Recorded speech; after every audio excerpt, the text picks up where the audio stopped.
Hello, boys and girls. It's when we feel like it o'clock. I'm Pearlos, and you're listening to the Pearl Winston Show, coming to you live from my Seattle apartment. As you can tell, I'm back in here again. Had to take a little bit of a leave there for a bit, but we're back at her again. Got the Perlocopter all lubed up and everything, and we're ready to go. And who's we? Well, it's the GOAT. John from Off the Wall Hockey, fresh off his live with Steel Flyers last night for the Boston Bruins game. That was the finest in the land, let me tell you that.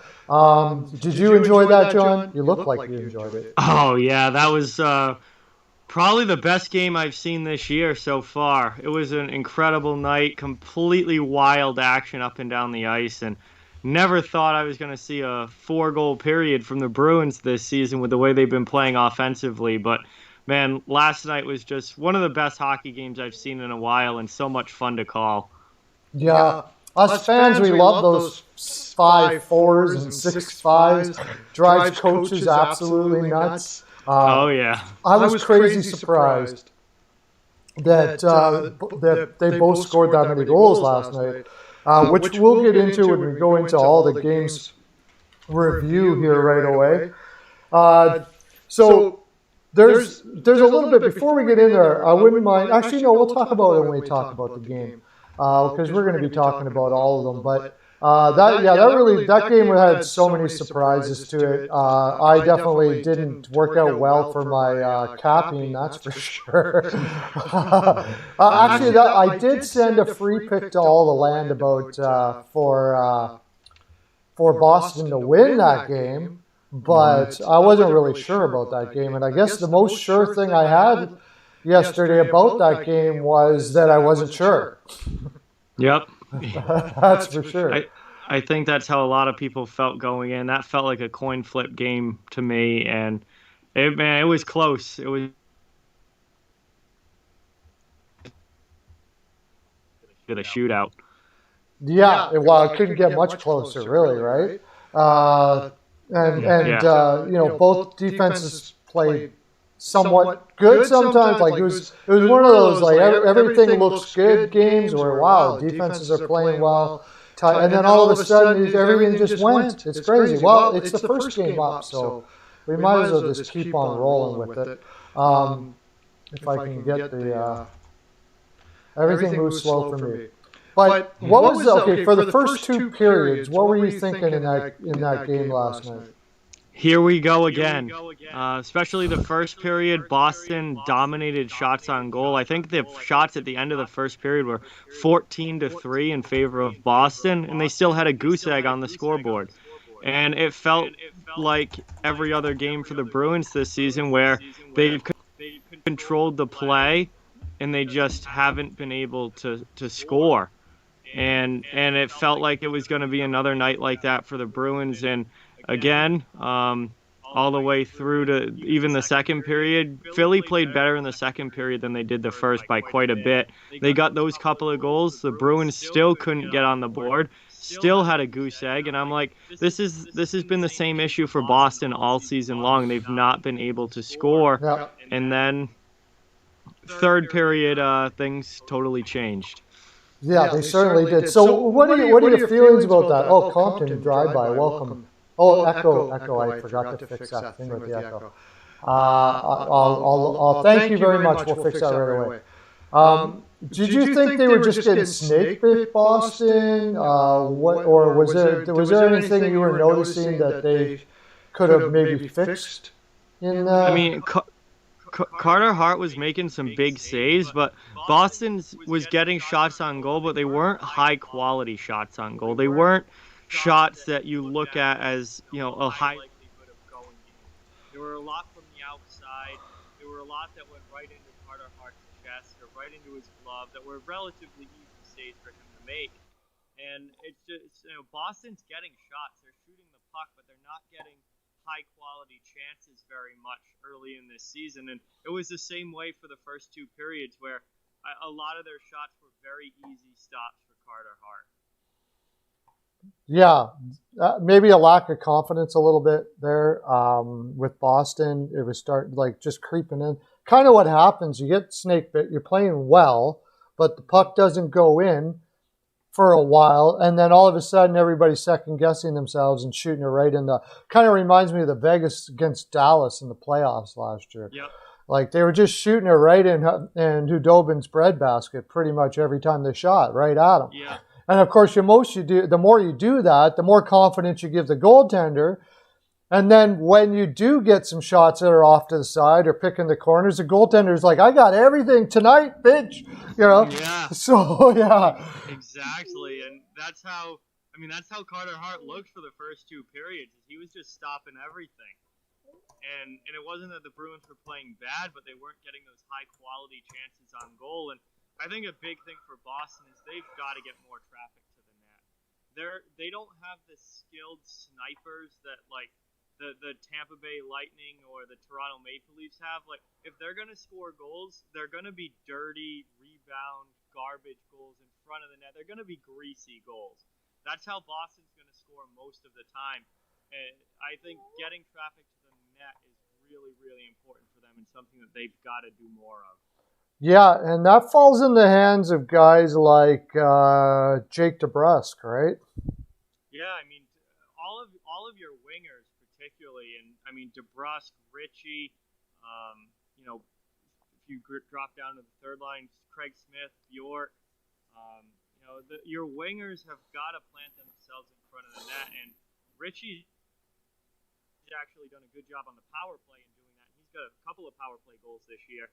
I want to see a more concerted effort from the team to get to the net and really crash that goalie crease and make it difficult on the opposing team's goalie rather than letting them, have all those easy saves.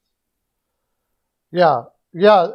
The reason why I brought up DeBrusk is he's specifically the type of player that's what he's supposed to do. That's what they want, and he hasn't been doing that on a regular basis, and that's really been a lot of a problem.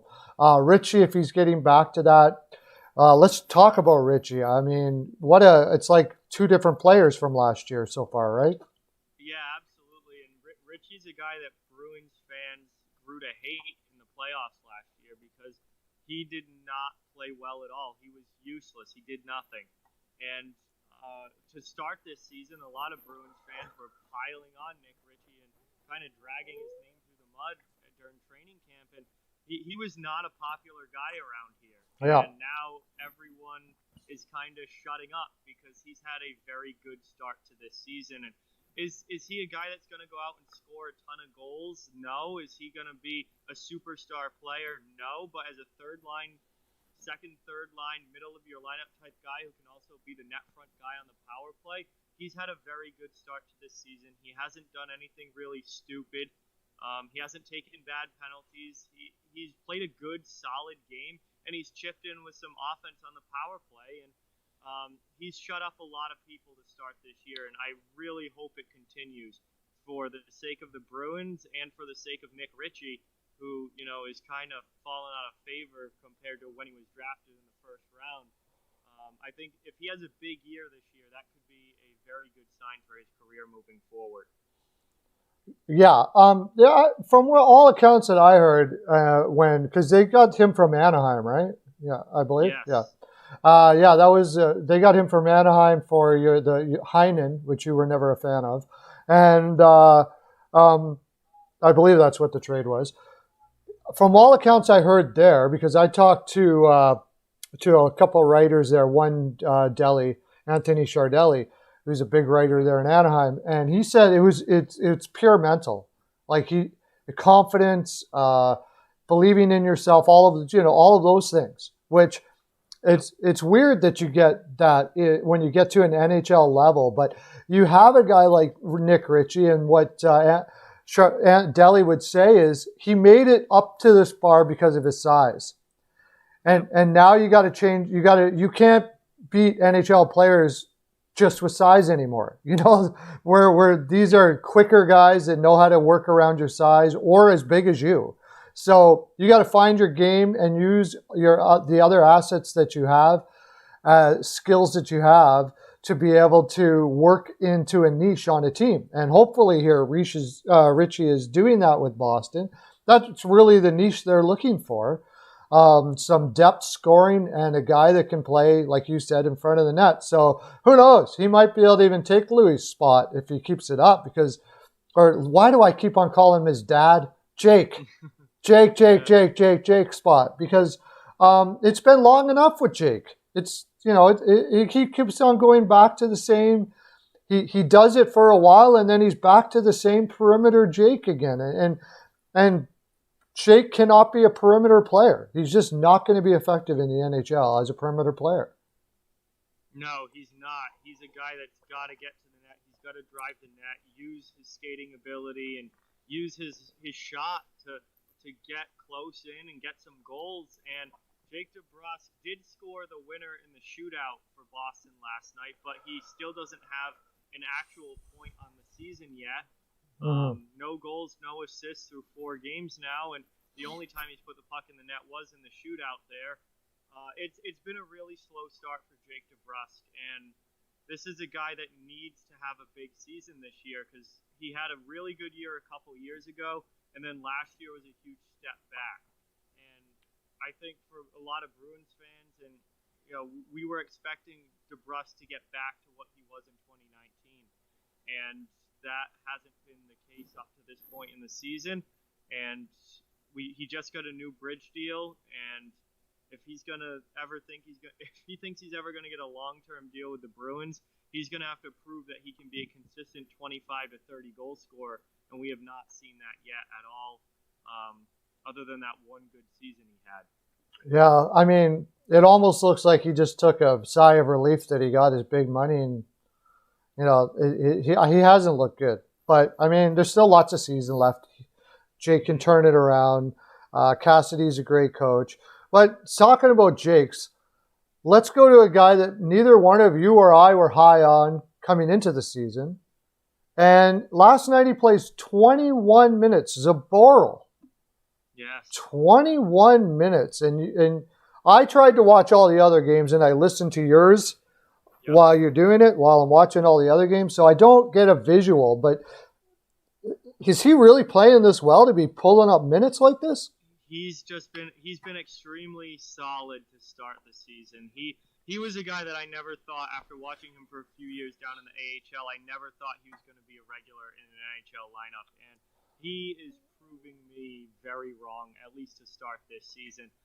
That pair of him and Kevin Miller have been phenomenal defensively to start the season. And Zboril is also getting power play time on the second power play unit. As the second D-man out there with McAvoy on power play too. So Zboril he's getting a chance to play in all different facets of the game, and he hasn't jumped off the screen as anything spectacular, but he's just played so solid to start the season. And I think when you have a defenseman, unless it's an elite offensive defenseman who really do pop on the screen, most defensemen are like that. They're just, as long as they're back playing solid and doing their job and keeping pucks out of their net, that's exactly what you want, and that is exactly what Jakub Zboril has been doing so far for the Bruins this season. He's certainly earning the ice time. Yeah, he's not really fantastic at any one thing, right? But he's big and he's got a pretty good reach, and it seems like he's using that to his advantage here, which is big in the NHL. He's not really a punishing player. Could improve in that way. We may see him do that as he gets his feet wet in the NHL, but maybe like a Coburn type guy. If he could even reach those levels, that'd be all right. Yeah, that's a pretty good comparison. He doesn't pop off the screen as great at any one particular thing, but he's just solid across the board. And when you're solid across the board at a little bit of everything, you really make yourself a valuable player in a depth role in the lineup. And that's what he's done this season. Yeah. We'll go over to Philadelphia for a bit, and we'll talk about some of the things there. I hate to keep on harping on this guy, but Gustafsson. Like, Did he have a better game last night than he did the night before? Was he noticeable at all? If he's not noticeable, that's probably a good thing to a certain degree. He's an interesting guy to watch. You know that the offensive ability is there, and he's a guy that can certainly play on the power play and can certainly pick up points. I don't think he had any points last night, though, but boy, is he an adventure in his own zone. Oh, yeah. And I think that was quite noticeable during the game last night, where defensively, he's just not great. He's not a good defensive player. No. And he turns the puck over a lot. Yeah. And that's something that you got to have a lot of offense to make up for the turnovers. It reminds me of, Erik Karlsson turns the puck over, but he scores so many points that it doesn't matter. Right. Like John Carlson turns the puck over in Washington, but he puts up so many points that it doesn't matter. Erik Gustafsson hasn't been putting up the point totals to really make his turnovers not matter. Yeah. And the way he plays in the defensive zone just has me absolutely cringing. Yeah. And he's good. He reminds me a lot of Gostisbehere. He's another Shane Gostisbehere for the Philadelphia Flyers. Oh, look, Hot Takes is in. Hi, how you doing, buddy? Hey, John's here. What's up, man? Doug Mast is in. Sweet. Dougie, come on. He's a Patreon member. Doug Masta. Sweet. Thanks for coming in, Doug. Going into it, I was like, before the season started, I'm a Philadelphia Flyers fan and an Oilers fan. And when they gave him $3 million, I just about lost my mind, man. I was like, what are you doing? There is no, he makes Yandel look like a stalwart. And and he doesn't, you mentioned two guys there, Carlson and Carlson, but that do happen. But they play a risk game, and that's their game, and that's just the way it is. But they don't cough it up as much as Gustafsson does. Like, this is game, He's but a turnover machine. Yeah, he might as well just put a blindfold on and pass the puck somewhere. Like sometimes, so really, that's what it looks like he's doing. When they gave him $3 million, and I did a nitty gritty show with these are true blue Philadelphia Flyers fans, and I'm sitting there going, we got to talk about Gustafsson. Oh, no. This is not going to go over well. The other thing with him is he's not good enough defensively to make up for his mistakes. Where, I see Brad Marchand a lot in Boston, and Brad Marchand turns the puck over quite a bit. Because he's always trying to make these high-risk moves that could go really well offensively, or they result in a turnover. And Brad Marchand turns the puck over quite a bit. But Brad Marchand's a very good defensive forward, and he usually can get back and play well enough defensively to make up for, make it so that the turnover isn't as big of a deal. No. Erik Gustafsson is so bad defensively, he might as well I don't know why he's a defenseman. He might as well play wing. And he turns the puck over so much, he's not good enough defensively to make up for those turnovers at all. And I can't see, depending on how Friedman does in the lineup and when Gostisbehere comes back, depending on how he looks, Gustafsson's got to be on the block to be a healthy scratch at some point here, because I can't see keeping him in the lineup with the turnovers that he's been throwing away these past few games. Well, I said when I was doing that podcast with Flyers Nitty Gritty, by the way, those guys are fantastic. You should check them out. They're part of Steel Flyers Network as well.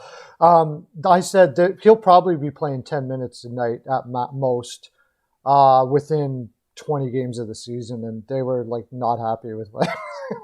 They tried to say that, while AV can work with him, I was like, he worked with some pretty damn coaches already. You know what I mean? And he's not a young guy. So, yeah, it's you're right. I think when they come up, and I agree with you. Wonder what would happen if they tried him on the wing. Somebody try him on the wing. Why not? Philly's already got Samuel Morin playing on the wing now after multiple knee surgeries there. And that's a guy that I think could potentially make a successful transition to wing because of his size and play as kind of like a bottom six grinding type winger. Yeah. That I think that could actually be a successful transition there if you give it a little bit of time. Yeah. Oh, yeah. I think so too. As long as he can skate, with the knee issues and all that kind of stuff knee like that. issues for him have been really troublesome. Yeah, too bad. I mean, the guy looked like he was going to be a really good player in the league, and he was having at least a 5.6. But yeah, when you were saying about Gustafsson and his turnovers, when I see it happen, he looks surprised. I was like, Goose, you do this 3-4 times a night. You shouldn't be surprised by this. All right? You should almost be very much prepared that you're going to do this and be on the way to go. It takes him like a couple minutes to realize what he had done. And I mean it, like a couple minutes. Like the guy's already pretty much. He's already back to the bench. He's like, wait, how did that pass not work?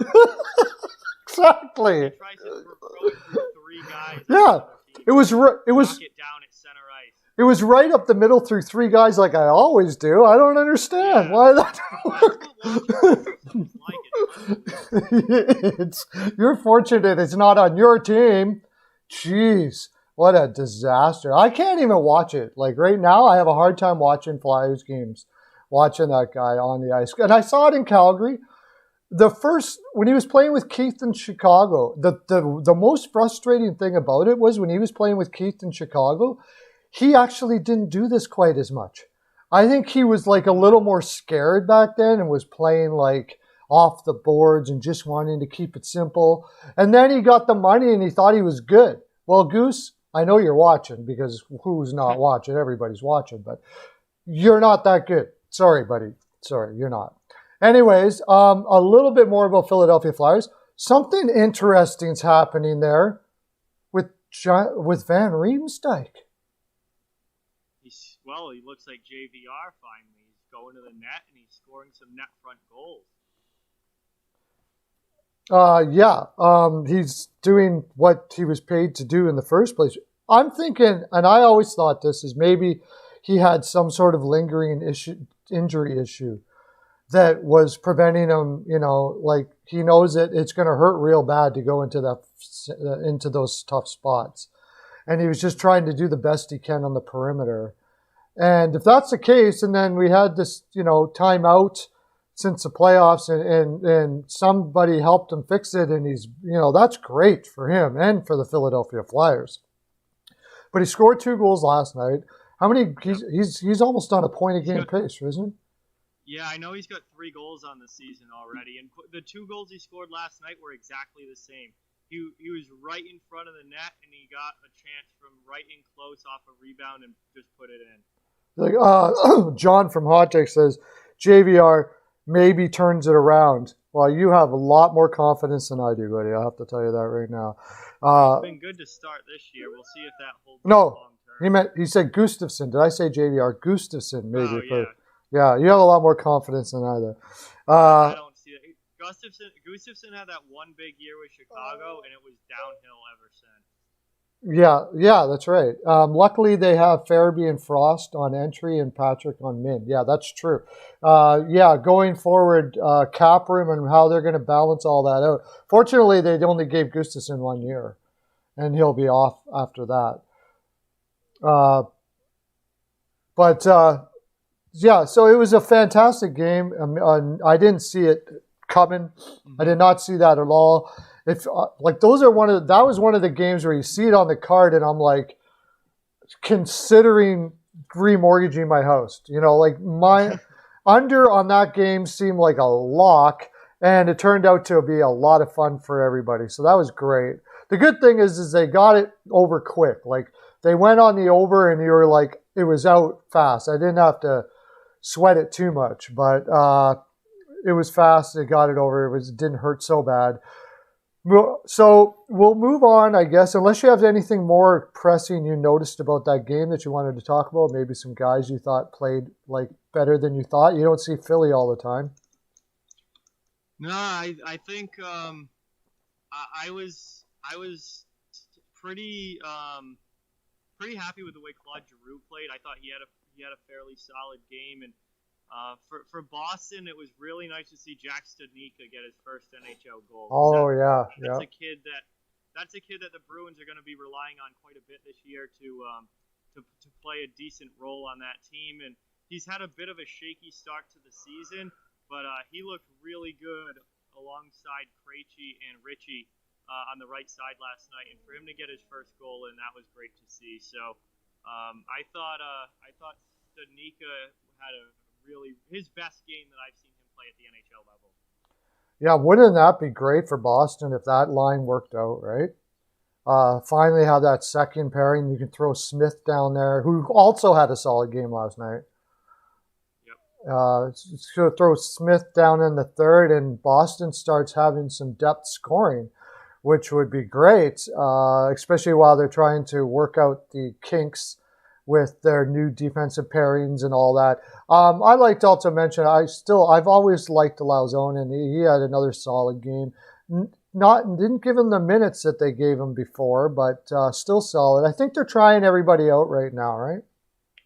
Yeah, that seems, especially on the back end with some of these young guys. I think last night we saw Zaboral end up playing a lot more than what he had been earlier in the season, and Lauzon kind of got pushed down in the depth chart a little bit. But Lauzon, I mean, he's a guy that got pushed into a role that's probably too big for what he should be playing early in this season. Getting thrown up there on the top line or on the top D pair with McAvoy, that's a big role for a guy like Jeremy Lauzon, who certainly seems to be much better suited as a third pair guy. And I think he struggled to adjust to that role a little bit at the first couple of games, but then he had a very good game against the Islanders, and he wasn't his best game last night, but it was a solid game. And I think you're gonna have to see him kind of just get more used to that role in the NHL lineup, where he's going to be playing a much bigger role in more minutes than he has been at any point in his career before. Yeah, it's been a slow burn on Lauzon. I mean, I think he was was he a second? He was a second in 2015, I want to say. Yeah, pretty sure he was a second in 2015. They picked him up from that there was a Swedish kid in between there, I always forced Paka, something like that, and Carlo. Paka Carlson, yeah. Yeah, and then Carlo was picked in a beautiful spot there. They got a nice pick after kind of having that terrible problem with the 3 in a row first round picks there, and not taking Barzal or Connor, but we won't get into that too much. All right, yeah, he's been doing good since then. But it's been slow. He's been moving slowly, but progressively and doing well. I really like the way he's moved up. We're going to go now to the Islanders and the Devils. I had an under on this. It was a heart attack game for me. When you're a capper, one of your biggest nightmares is to hear the words, Wedgwood has been replaced for Blackwood. Oh my gosh.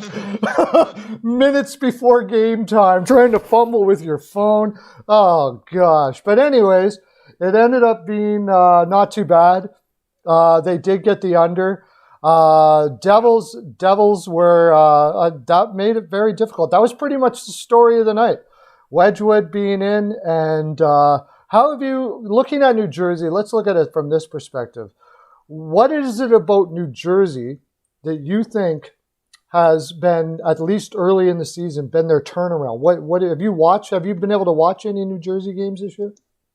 Yeah, I've seen the Devils a couple of times, and they play a really fast game. They play with a ton of speed, and I really think they've used that to their advantage early in the season. They still have some big-time holes defensively.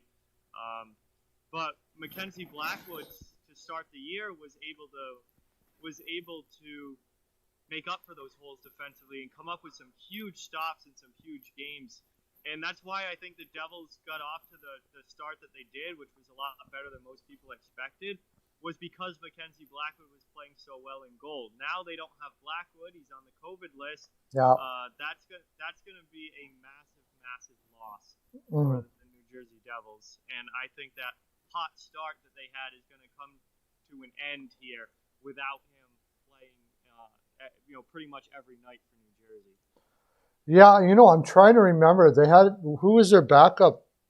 Didn't they take? Was it them that took Dell? Why wasn't Dell playing last night? Was it them that took? I don't think Dell had gotten there yet. So. Okay, so he's still going through the protocols after picking him up I off think waivers and Dell stuff. had to travel from. He was coming in from Toronto, right? Yeah. Yes, that's right. Yeah. Yeah. Yeah. So I don't think Dell was available for last night's game. Yeah. Well, okay. So if they have Dell, then they're a little better off because they have a little fellow named, and he's not even that little this year, Hughes. Wow, he has been an absolute phenom this year. Last year when I watched him, I was like, this kid's going to be fine. He just needs some size, right? He had all the hands and everything like that, but he obviously worked his butt off in this offseason, and he is looking like he's looking he's so good. He's one of those guys that's so good you can't even really compare him to anybody.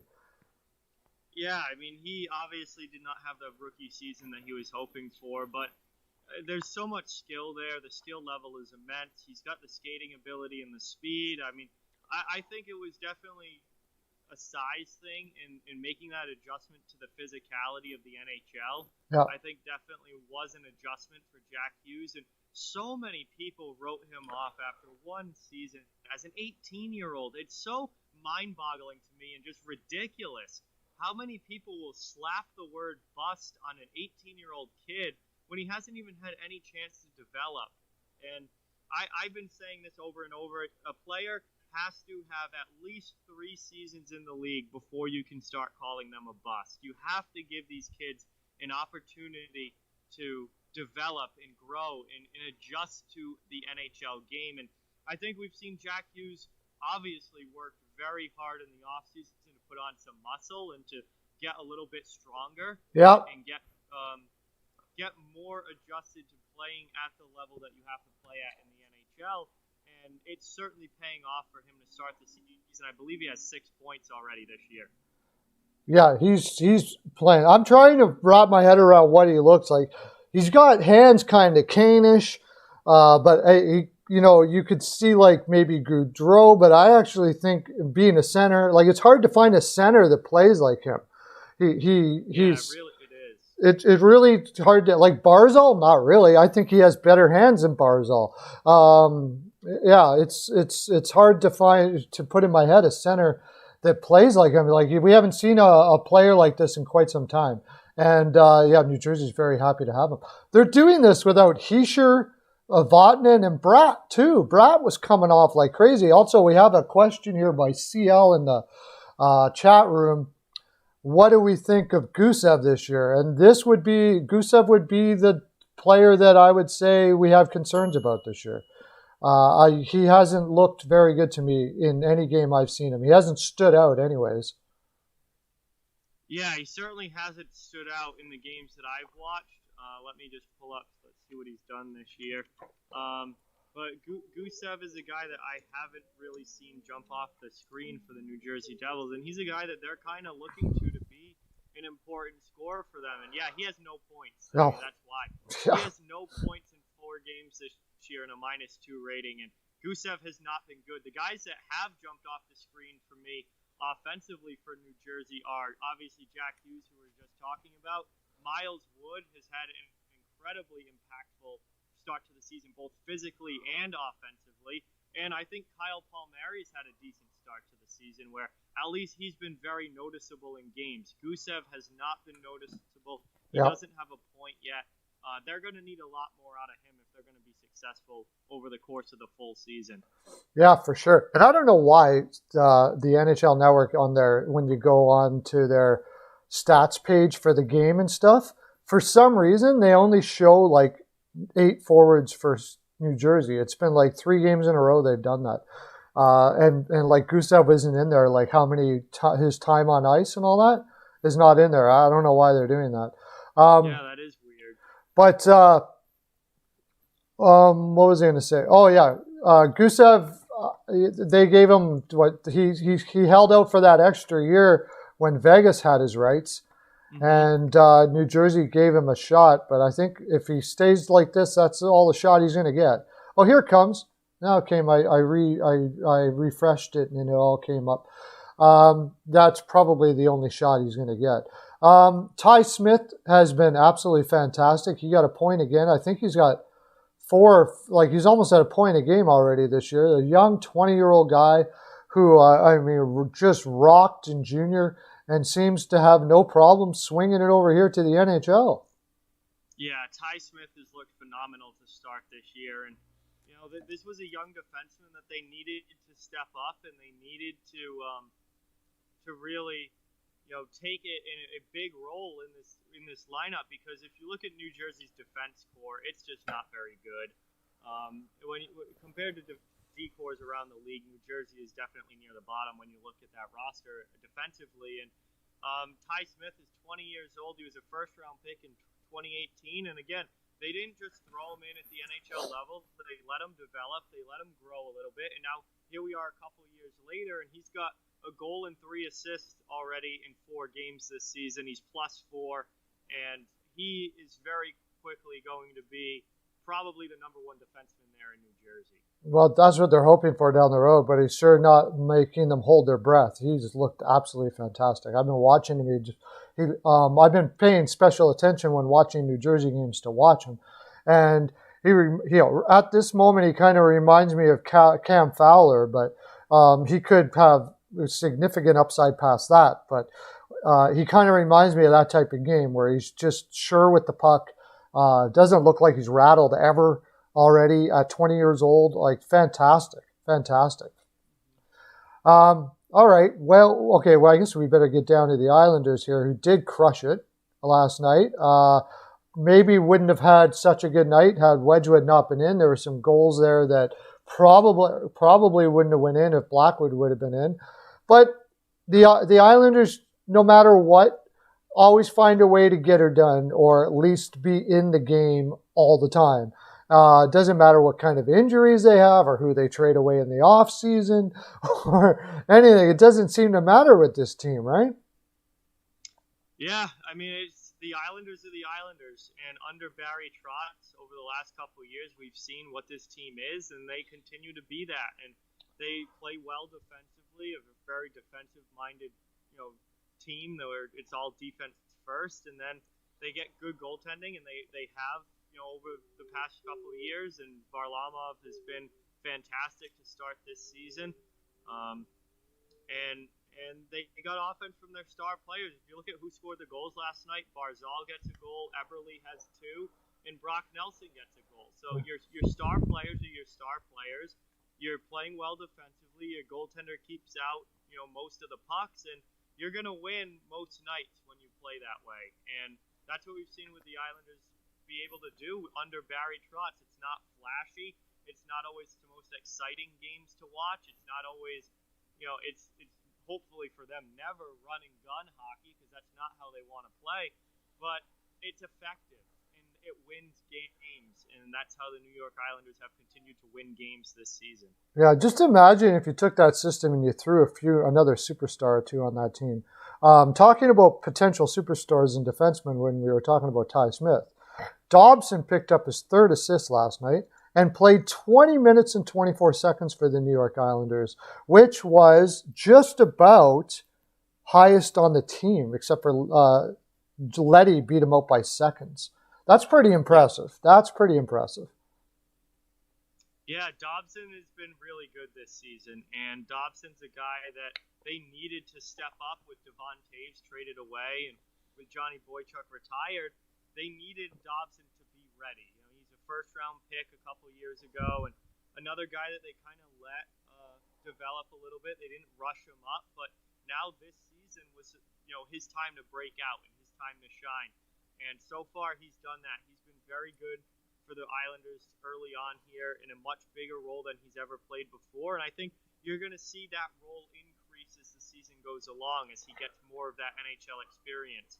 And more of that time where he's getting used to the NHL game. And I've been impressed with him. I think he still has plenty ways to go and get even better. And it's going to be a bit of a learning process. He's still very, very young and still developing, but he's played really good to start the year, and I just can't wait to see what his ceiling actually is down the road. Well, I know they're very impressed with him. They picked him as a high draft pick, and he hasn't.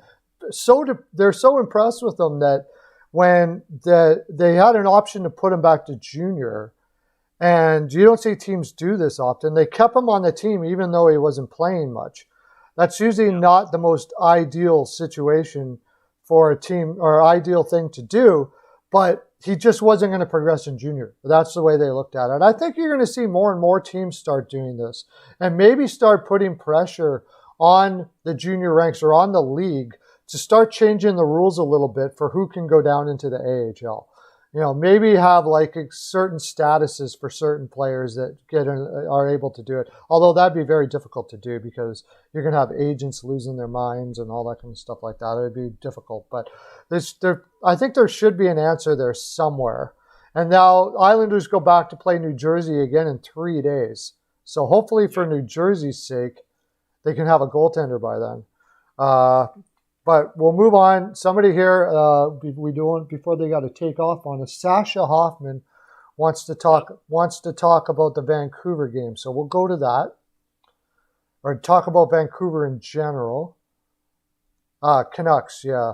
Nice. Yeah. Well, we talked about this earlier. 7 games in 10 nights.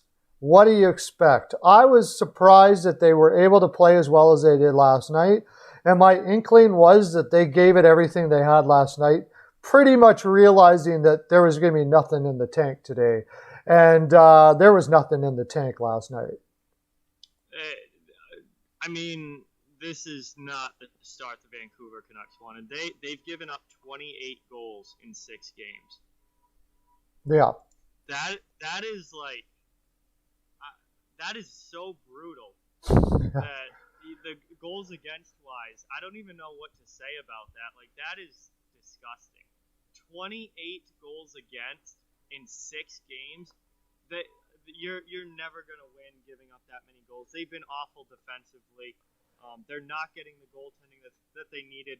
I was so high on Thatcher Demko heading into this season, given the way that he played in the playoffs last year. His save percentage is like 860 something right now. Braden Holtby isn't much better. His is like 880 something. I mean, they're not getting goaltending. They have 0 defensive abilities in front of them at all. They've already got major injury problems.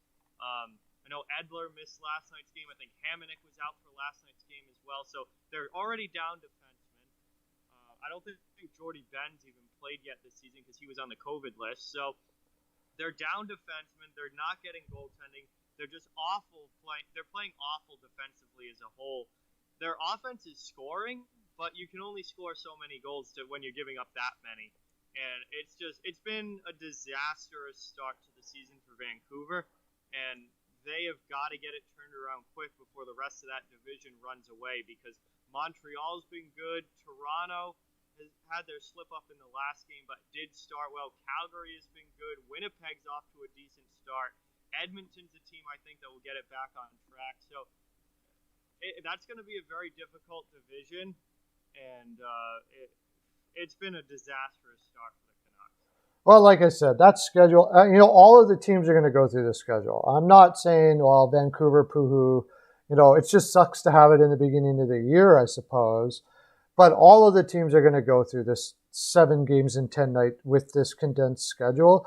Vancouver's going to have their chance to crush a lot of people throughout the season. I think they're going to be fine. However, the concerning part is the injuries, because they're not going to be fine if those injuries last long enough that, the young Levy's playing 21 minutes a night, and Rafferty and Chatfield and, those guys are in the lineup. It's not going to be good.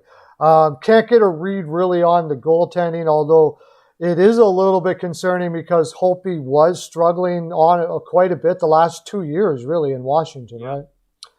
And so here we go, and he's looked good some games, and that's the way it was in Washington. So that's concerning. Demko crushing it in the playoffs last year, and now you're wondering, well, was that just a goaltender getting hot or what, right? I'm speechless on Demko. I hyped him up so much heading into this season, and it's been terrible. And the save percentage is awful. The goals against is sky high. Not that he has a great defense playing in front of him, but he hasn't been all that great either. And it's been a bad start. And the most concerning thing for me, if they were losing close games, I would not be as probably upset as I am. But the fact that, I know that they played a lot early in this year, and they've had to play 7 games in 10 days here to open the season. But the most concerning thing for me is that goals against number. Because, yes, other teams are going to go through points in the schedule where they're playing a lot of games in a short period of time. But I don't think many teams are going to be giving up 28 goals in 6 games. That goals against number is one of the worst that I've seen in the NHL over a span like that. So yeah, that's pretty bad. They've got to keep the puck out of their net. They're giving up almost 5 goals per game this season. Yeah. Vancouver's problem was always going to be defense this year. Who was asking? Somebody was asking, was it Sasha or CL was asking about Pettersson? And, of course, he hasn't been putting up points at all. Pettersson's a slight guy still. And he still has some physical maturing to do. I don't know how big he'll ever get. But it's not overly surprising to me that he struggles when getting tired like this and getting beat down like this. Not only that, everybody's on Pettersson this year, right? Like, nobody's surprised by Pettersson this year. Mm-hmm. So they got their the opposition is watching Pettersson like crazy this year, and we see it with most stars that happens. Like it happens when they have to adjust to the fact that now everybody knows who you are. You're not going to be able to slip in that back door and be able to shoot off the hash marks like you were before with that wicked shot, because somebody's going to be there this year. Yeah, and Pettersson only has 1 point on the season. He's had a really slow start. This is definitely going to be an adjustment for him, as a lot of the focus from other teams defensively shifts to him. He is the star now offensively for that Canucks team, and that means he's going to be getting the toughest defensive matchups. That means, teams are going to be playing their lockdown defensive-minded forwards against him. They're going to be playing their top D pairs against him. And he's going to have to learn how to overcome that and fight through that and end up putting up points at the level that he was when he wasn't getting, taken on by the team's top defense. Brock Besser's had a very good start to this season. He's got 4 goals already. Bo Horvat's had a very good start to this season. Mm-hmm. Elias Pettersson has got to pick it up and got to start putting some points on the board if this team's going to go anywhere. I'm sure he will. I'm positive. I'm positive of that. But you just mentioned 2 big guys in Besser and Horvat, who seem, going through these things. Big teams are going to have a huge advantage this year because you're going to be able to take the punishment and play in long games. Smaller teams are going to probably struggle in the long run. The speed and skill, when the legs go, the legs go. You better have some size, right? Absolutely would agree with that. I mean, especially come playoff time. I mean, you can't win in the playoffs with strictly speed and skill. We see it year after year after year. You have to have some sort of physicality in your lineup. You have to have some size in your lineup, and that's the way you're going to win. And it's great to have those high-end players, especially in your top 2 lines, who are those speed and skill guys. But if you do have that, then you have to round out your bottom 6 with some bigger guys and get some size in there. Yeah. And, the best players are the guys who are big and are fast and can score. Of course. And they're few and far between, but those guys are extremely valuable around the league, particularly in playoff-style hockey. Yeah, and then you got guys, people trading them away, like Buffalo with O'Reilly and stuff like that. But we won't get it. Although he's not the fastest guy, but he certainly has enough skill with the size. So we'll go over to Montreal, who took advantage of a very tired team, but they still took advantage of them. Outshot them 42-17. Everything seems to be running on full cylinder here with the Montreal franchise, doesn't it? The great start continues. The Canadiens have been one of the most impressive teams out of the gate, I think, so far this season. And no chemistry issues like we thought there might be with this team. They've really fit in well. They've gelled together well. They've gotten a phenomenal start from Tyler Toffoli. Josh Anderson's had a solid start there. Suzuki looks like an absolute superstar in the making. Kotkaniemi has kind of settled into a third line type role very comfortably, to where he's not so much worried about putting up big points, but he's going to play a very responsible defensive game and just do what the team needs him to do. And I've just been thoroughly impressed.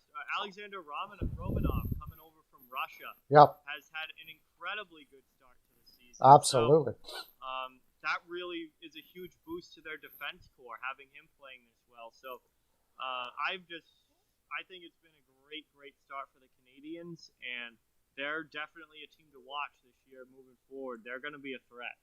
Yeah, the question we had moving in was, were these guys going to be able to gel? And so far, like they had so many new players. You just mentioned a bunch of them. And were they going to be able to gel? And so far, so good. And Claude Julien, I mean, you got it already early, very, very early, but he's got to be getting very early consideration for Coach of the Year, the way he's put this team together and had them all running on the same cylinders with no training camp, less practice time, and all the other things that go with COVID. I really haven't seen a team that looked out of sync at all, which is freaking impressive, man. Oh, yeah. Really impressive. Okay. Yeah, absolutely. Nobody out there says mentioning anything. What was Suzuki hype? Well, we just hyped him. He's going to be is amazing. That kid is so good, and he's still got room to grow and keep getting better. He is going to be fantastic. Yeah. I don't know where to put him, but I mean, he's going to be he's a number one center for a long time in Montreal by the looks of it. No doubt about that. Absolutely. So we'll stick to the Canadian teams then, and we'll go to the Jets versus the Senators last night. I have to say that, first of all, I took the under on this, so we nailed that. That was good. But both with New Jersey and here, I was sweating. I was telling you on your live last night, I was like, I'm losing my mind. Every game has got to be like, there was like a whole period left, and it was 4-1. I hate that. Yep. And it happens all the time. But it's they did get her done. I didn't take anybody on the ML here. I didn't take a pick, but I do have to say, I'm getting to the point where I'm disappointed with the Ottawa Senators so far in the start this year. I thought they'd be a little more competitive than this. I had Ottawa finishing last in this division, so I'm not completely surprised with the way that they've started. Last night was not a good game. Last night was definitely a poor performance from the Ottawa Senators, and they're still a very young team. The expectations are low because they did bring in some veteran guys, but most of them are depth players at this point who are just there for experience in the locker room. The guys that they really need to be putting up big time points and stuff are younger players, and they're not quite there yet. Ottawa is still a couple years away, I think, from really making that big push up to being a playoff competitor again, where they're going to be trying to get into the postseason. I still think it's a couple years away with them. So I'm not overly surprised with the start. They're 1-2-1 to start the season, but last night in particular was a pretty bad performance from the Senators. Yeah, I had them in last two. I've watched quite a few of the games. You got to remember, they were playing a tired Winnipeg team here. Winnipeg has been playing a crap load of games without Lionel, without DeMello, without Poolman. So their defense core was pretty beat up, although Heinola came in and looked pretty good. I think Heinolan's going to be a good one, no doubt about that. Yep. But he is pretty young. Logan Stanley, he played 13 minutes last night, and he's not ready for the NHL. When they drafted Logan Stanley, I think it was 2016, I can't remember, somewhere around there. Yeah, that sounds about right. He wasn't expected to play for 7 or 8 years. Like, he is really raw And when he finally does play, he'll probably be, you don't know what his complete upside is, but it's always nice to have. I think he's 6'6" or something like that. Yeah, he's huge. Yeah, he's massive. He's a massive player. So if you can get a guy to learn to catch the NHL game at 6'6", you're in good stead, right? So I can understand the pick, but it was a bit of a gamble, and he really doesn't look ready on the ice out there. And Ottawa just wasn't able to, with that kind of a defense, still put enough pressure on them to be effective. Might have been just a bad night last night, but I don't know. All of their games, I guess I just had a little bit of hype in myself about this young team. Now, Stützle wasn't in. Give it that. Mm-hmm. He does still look really good already for a young guy. He's not going to put up huge points this year, but he does look really good. I just thought they'd have more compete, especially with their coach. They have some great assistants there. I'm not seeing the compete. Nobody's saying that Ottawa is going to win lots of games, but I'm not really happy with their compete right now. And I don't think the coach is either. I don't think they are. I would like to see a lot more improvement in that area. Watching the game last night, the guy that stuck out for me was probably Batherson. I really like Batherson. I think he's going to be a very effective player in the NHL. And he looked good last night, but not too many players did look good last night besides him, including Brady Tkachuk, who I don't think has come out strong so far this year. Yeah, I haven't really had a chance to see any of Ottawa's games yet, but that's, if compete level is an issue there's a problem, because that is the last thing that should be an issue with that Ottawa Senators team. You are a young team with a lot of hungry guys trying to prove that they belong at the NHL level. Compete level should not be an issue with them. They should be all out, game in and game out, 100% effort all the time, and trying to scrape out as many wins as they possibly can. And if they're not playing with a high effort level, they're not going to be winning too many games if they're not playing with a high effort level. So I believe they play Winnipeg again. Is it tomorrow night, or I don't remember off the top of my head, but they have Winnipeg one more time. I'll tell you this. Two more. No, yeah, one more time. That's right. Yeah. One more time in this set against Winnipeg. I would hope at least for a big time pushback from the Ottawa Senators in that game, and they, even if they don't win, they've got to be out there playing a high effort, high energy game. Yeah, well, that was a great opportunity to play, especially in the Canadian division, where you're not going to get too much opportunity to play teams that you feel are winnable. But a tired Winnipeg team that's beat up and has Laine out and all that, that's a winnable game. And you got to have you want to see blood there, right? You want to see a team that sees an opportunity and is able to go after it for these young guys. If even not winning this year necessarily, but for the future of this franchise, those guys are going to be essential for them as this team builds. So, I agree with you. That is, it's concerning to me to see that Ottawa team playing like that. They actually now just go to Winnipeg. So they're flying to Winnipeg and playing Winnipeg at home. That does make sense. So they played 2 in Ottawa, and now they're going to go and play at Winnipeg.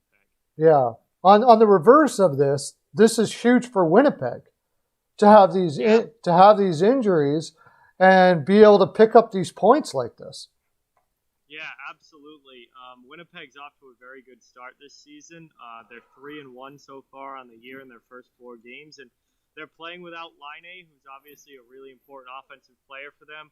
They've got a couple guys down on the back end, and that defense core was, as thin as a slice of cheese to begin with.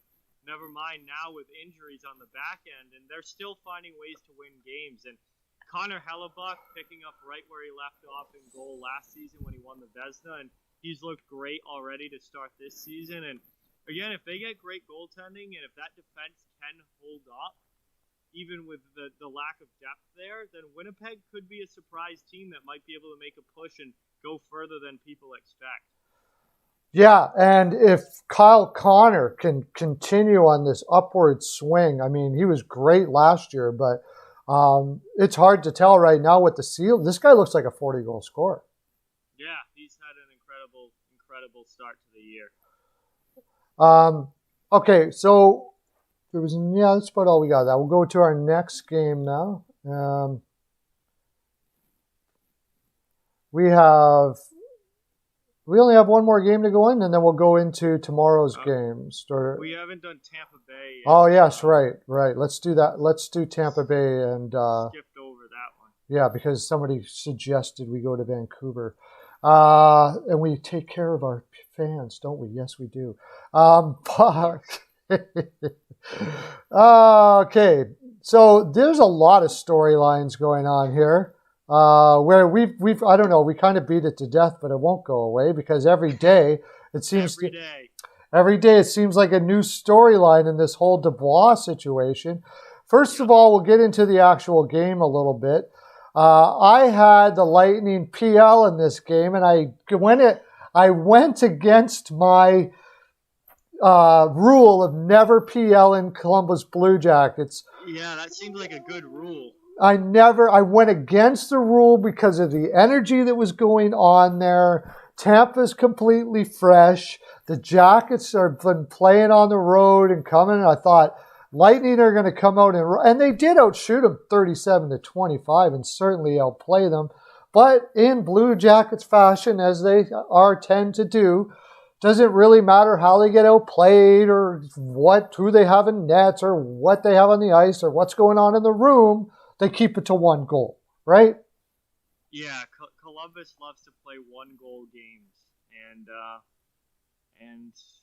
we saw that again. They kept it close.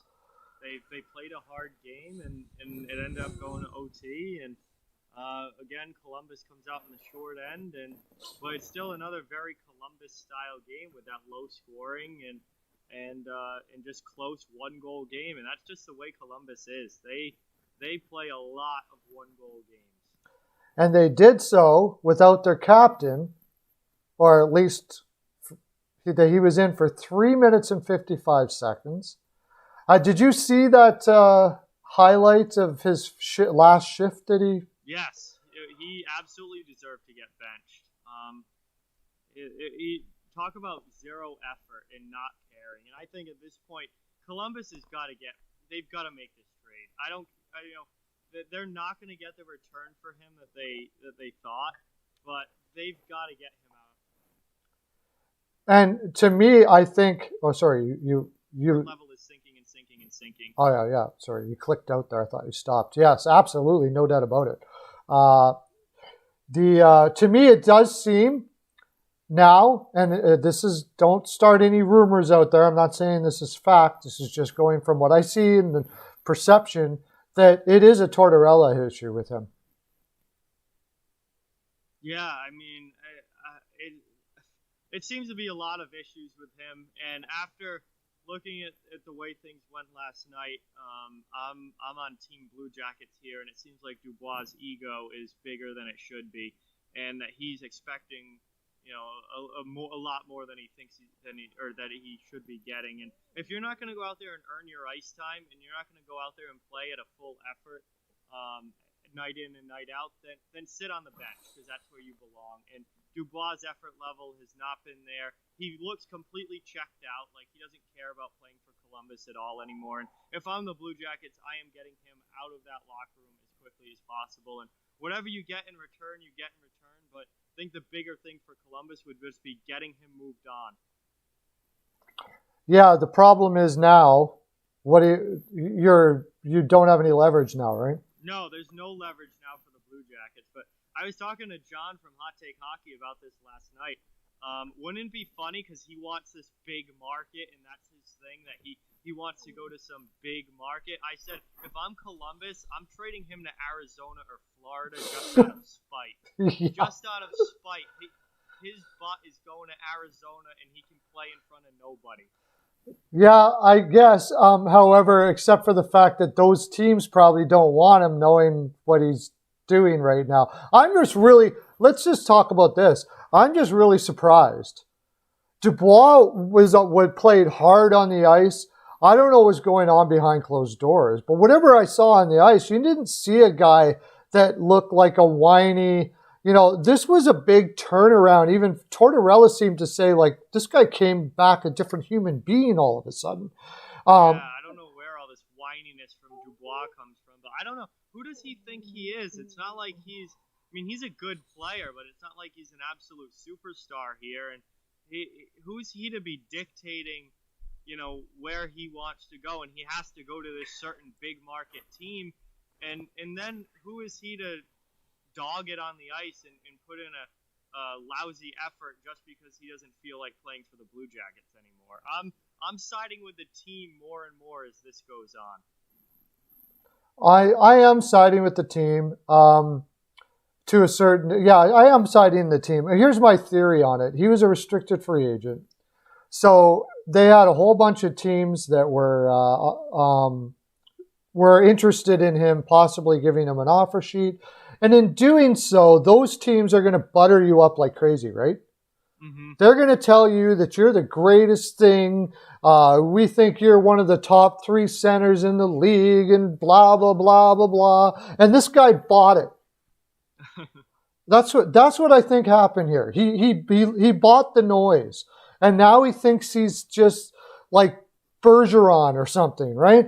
And yeah, but even if you buy the noise, though, like it's selfish and it's an ego thing when you start putting yourself before the team. Even if you want out, you still have to be putting in 100% effort night in and night out on the ice. And I don't know if it's just the way that I am. I'm a team first guy all the way, and I always played team sports that way where I didn't care if I played 1 shift or if I played 20 shifts. As long as the team won and as long as I was doing whatever I could to help the team, that's what I was there to do.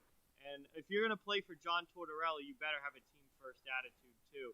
And it doesn't seem like this guy has a team-first attitude anymore. Yeah, and I wonder if, usually things don't turn around like that. This is why Tortorella said maybe I'm too hard on him. You got to remember, this is a guy that turned LeCavalier around.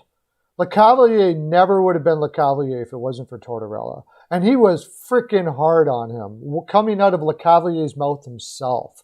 And actually, after Tortorella left, LeCavalier was never the same. So if I'm a general manager out there and I'm seeing this, most of the time when Tortorella is given up and lets a guy go, he doesn't turn out to be too good on the other side.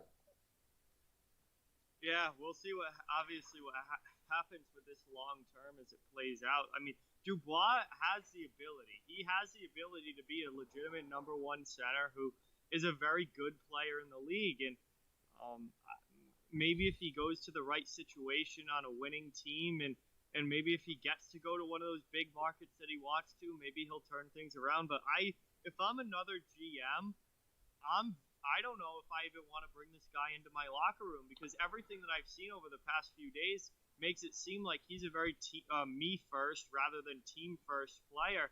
And I don't want that in my locker room because those guys generally do not win.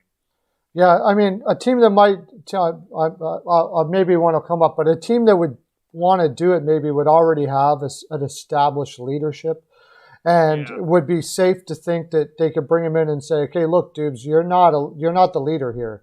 We want you to go out and do this. Like a team like Boston would be a good example. I could see Boston having a guy like Dubois. Do you think Dubois is going to try to one-up Bergeron? Have fun. Good luck with that. Yeah, have fun with that. So you're never going to be what Bergeron is in that town. So that would probably bring him down a notch, So we also don't know what he's looking for money-wise.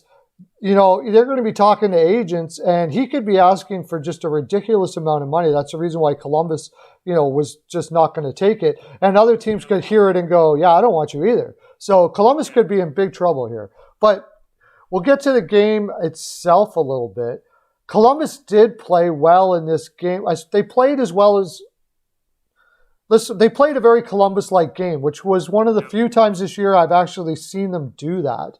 And this is when Dubois is benched. Now they start playing well. So you got to figure maybe that Dubois is grading on the other players. they seem to play they seem to have played their best game when Dubois was getting his. Yeah, I mean, I'm not in that locker room. I'm not on that bench. I don't know what those other players are feeling at this point, but there is no doubt that this was a very Columbus Blue Jackets game. This was a very Columbus Blue Jackets performance, and they really grinded it out all the way through. And that was, that was with Dubois sitting on the bench. And I don't know if that kind of sent a message to the rest of the team, or if the team is maybe, Dubois falling out of favor with his teammates possibly. I don't know. I'm not in that room. But they certainly played better with him sitting on the bench than they have for most of the start of this season. Yeah, it kind of gives you that indication that it's possible. We say all this forgetting the fact that Tampa actually won the game. Yeah. That's the thing. So Tampa came out in their first game. Was this their second game? Their second game. And is it their first? Third game of the season. Really? They had 2 games and then a long break because the team they were supposed to play. Oh, they were supposed to play Dallas in their second series, and obviously that didn't happen. Okay, that's what it was. So after a long layoff, they look pretty good. Yeah, they're 3-0 now, and Tampa looks like Tampa. They're still one of the. I mean, they're the defending Cup champs, and they look like it. And they continue to play really well. Their first 2 games were against Chicago, which obviously not the toughest competition there. But they took care of business against Chicago, beat them rather handily. And then, they get a closer game here against Columbus, which it's usually a close game with the Blue Jackets, and they end up pulling out the overtime win. So I think Tampa's picking up right where they left off at the end of the playoffs last year and winning the Cup, and they look like a top team in the league once again. Yeah, and I watched that game, and Tampa can play better. But what I will say is that nobody stood out, and nobody stood out for both reasons. That's what's great about Tampa as a team is quite often you can't pick out a guy that stood out like, say, Gustafsson in Philadelphia, or or a guy who stands out quite often. Quite often, Point might, or if Cooch is in, they'll stand out in a lot of ways, but. Most of they don't really stand out. They just have a solid team all the way through. I still talk about that trade for Coleman. Like, what a great move. Adding guys like that, and they're playing. Gaudreau played 16 minutes last night. Wow. Yeah, that's pretty impressive for a guy who comes from San Jose, and they thought he was played him more like a third or fourth liner. I think that first round pick doesn't look so good. Now for San Jose, they could really use a Gaudreau in that lineup. Yeah, and Tampa, the thing with their lineup is they're just so good up and down that lineup that it's night in and night out. They're just solid in every aspect of the game. They're great defensively. They've got a world-class goaltender in Andrei Vasilevsky in net. And they've got, obviously, a stacked forward group, even without Nikita Kucherov for the regular season this year. Stammer is back, so they've got a healthy Steven Stamkos. They've still got Cirelli. They've got, Palat, Killorn, Tyler Johnson. They got Braden Point, obviously, who's their number 1, top center now. And then they got those great depth guys like Gaudreau and Coleman and Yanni Gourde and Pat Maroon. I mean, they're just it's such a good lineup from top to bottom in every aspect of the game. And I think if you are building a team and you want to model a franchise to build your team after, you look right at the Tampa Bay Lightning and say that is how you're going to have sustained success in the NHL if you can keep it under the cap. And Tampa so far somehow has been able to keep it under the cap. Yeah, I often wonder, I wonder if they were cap compliant, how much of a concern is it for Kucherov to get that surgery? I wonder if that's like a lingering surgery that he was going to possibly do in an off season sometime, but they said, you know what, this might not be the bad year to go. And you know what I'm saying? Know what I'm saying? Wink, wink, wink, wink, and wink, wink, nudge, nudge, It just seems pretty convenient. And you say that, I mean, that tells you how great of a team it is. you can tell a guy like Kucherov, we're going to make the playoffs like handily.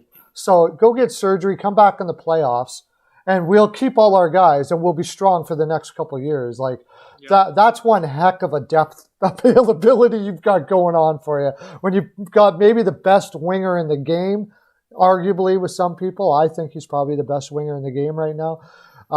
You can just say, sit the year, don't worry, we'll be fine. Yeah. It's an incredible situation to be in. It shows what a great job Steve Yzerman and now Julien Brisebois have done building this team into the powerhouse that they are. Yeah, I called Randy Rangy. Sorry, sorry, Randy. I meant to say Randy. I'm sure you figured it out though. Okay, we're going to the game you're talking about, the Colorado Avalanche and the Los Angeles Kings, because I watched that game intently last night. I had Colorado ML, but I also had the over. By the way, my night last night was a wash. Mm-hmm. I just got a wash last night, so it's not bad. Not bad. Early in the season, I'll take washes because it's tough to figure out which team's going to be doing what this time of year. But, okay, last night, I'm going to talk a lot about the LA Kings because I know Colorado was tired. That's fine. But here's a team unlike Ottawa. Now, this is a more veteran team than Ottawa. This team just doesn't give up. I really, really, really like this Los Angeles Kings team. I think McClellan's building a culture in this organization that's going to bring this team to championships level in the not too distant future. That's what I mean to say, right? Mm-hmm. How about you? What do you think about this? Yeah, I'm really high on the LA Kings' future. I don't know if it's going to happen for them this year, but there's so much young talent in that prospect pool, and they've got a lot of really, really good young players that are going to be coming up this year, next year, and going forward. And this is going to be a team to be reckoned with in the West, without a doubt. Again, I think in this division, that fourth spot seems to kind of be up for grabs, meaning there's there is a chance that they could make the playoffs this year. I also think that the Minnesota Wild are going to really be fighting hard for that playoff spot as well. But LA has a really, really bright future, and I think LA looks better than Ottawa at this point, and I think that there are two teams kind of around the same area of their rebuild here, but LA looks like they're ahead of Ottawa at this point, and they're going to be good sooner than the Senators, and the Senators actually should look to the LA Kings kind of as a role model of what they should be working towards to get to that level. Okay, yes. CL said, did you see McKinnon's comments about Danault? Did you see that? No, I have not. No, I have not. Maybe we'll look that up. See what that has to say about what McKinnon had to say about Danault. I know we didn't talk about Danault when we talked about Montreal, but I'll tell you what, he's heading possibly for talk about a Selke this year. He's playing fantastic. Just absolutely love that guy this year. Okay, so yeah, interesting things they're doing with their lineup. And the thing about LA is the drafting that they've done. The players that they've picked up that are in their lineup, especially defensemen. Mikey Anderson, a fourth-round pick in 2017. That's only 3 years ago. He's a fourth-round pick. And to last night, the guy plays, 25 minutes or something like that? 24-54. And he looked like a guy that should be playing 24 minutes a night. A fourth-round pick in 2017 is already playing 25 minutes and looking good doing it on your roster. And you got Walker, who they plucked. I can't remember where they plucked him off of. Was he even drafted? I don't even think he was drafted. No, Walker was an undrafted free agent. There you go. Yeah, undrafted free agent playing 14 minutes. Kyle Clegg was in the first or second round. I think it was the late first. I want to say 2014. They've been working him quite a long time to get in the roster, but he's looking really good. Maybe 216. And then they brought over Oli Mata. Now, he looked like he should be in the NHL last night. And that's pretty big because he hasn't for a while, right?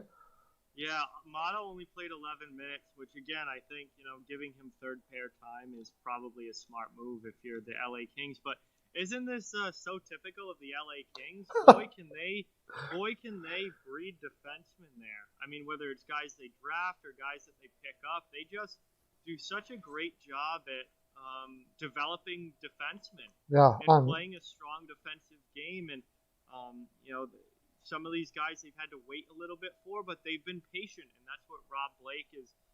Rob Blake was one heck of an NHL defenseman in his own right. He understands that some of these younger guys, you've got to give them the time to develop properly, and once they're ready, they're actually going to be ready and be good. And that's what we're seeing now. A lot of these guys with Los Angeles are starting to become NHL ready, and as they work themselves into the lineup, they're looking good in the lineup, and the defense is never going to be an issue for LA. They have got some really good young defensemen there. Yeah, and even Roy as well. But yep. What he said is funny. After I said that, I talked about the Selke for Danault. They asked him what center is the hardest to play against, and he said Danault. And he's got Selkies in him. Well, McKinnon said that. I would agree. I think Philip Danault is going to be a Selke Trophy winner at some point here. He's a great two-way guy and a really, really strong defensive center without a doubt. Yeah, I mean, I've always loved his game, but it's just like this year he seems to have a fire under him even more than usual. Maybe it's just getting those guys in the lineup and really having that fever that we could be a cup winner this year and all of that. I don't know what it is, but he has his penalty killing. I don't think I've seen a better penalty killer in the league right now off the top of my head. Like and didn't he have a bit of a rift with the team this offseason over his contract, and they didn't want to give him a long-term deal, and I think going back to the Danault situation, or not the Danault, the Dubois situation, rather than doing what Dubois has done and kind of thrown a fit, why don't you just play better like Danault has? And now Danault's out here playing with a fire lit under him, saying, I'm going to prove to you that I'm worth this much money and that I'm worth giving a long-term deal to. And I'm going to make it so that, either you give it to me or someone else will. And he's playing great while Dubois is just sulking around wishing he was on another team. Yeah, extremely good points, John. Yeah, in the offseason, remember, that was all revolving around the Domi situation, where Domi wanted to only play center, and there was no room for him in the lineup. And there was questions about whether with Danault and what was going on with him. And Danault just flat out came out and said, look, I'm a top two center in the league, period. Simple as that. That's the way it's going to be. So it seems like the rift is going to be about, the rift was sort of between him and Domi as well, because Domi wanted those top 6 minutes. And then Danault took that and said, you know what, if you have any questions. Danault, this is Danault's final year of his contract. So he is playing for a new deal. He'll be a UFA at the end of this year. And he's doing exactly what you should do in that situation, which is prove how good you are, play at that high level, and go out there and earn yourself that big contract that you want. And obviously the Canadians are really happy with the decision they made to move on from Domi, bring in Anderson, and let Danault keep that top 6 spot. And he's been fantastic this season. Yeah, I agree. I don't want to go back to the Dubois situation because I'm pretty sure we're going to talk about that a lot more yet, and we've talked about it a lot. But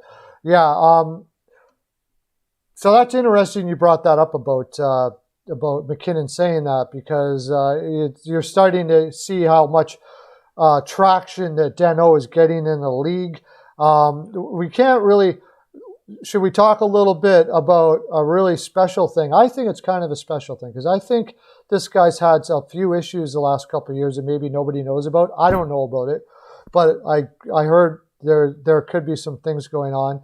And this year he doesn't seem to be having any problems. That's Athanasiou. And here's another case where LA takes a player in and And Elias Anderson from the Rangers is playing a full minutes. I thought he looked good. I thought he really looked really good last night. Both of those guys. Yeah, and those are guys that have struggled to this point in their NHL career. I mean, a little bit different situations. Anderson's a lot younger than Athanasiou.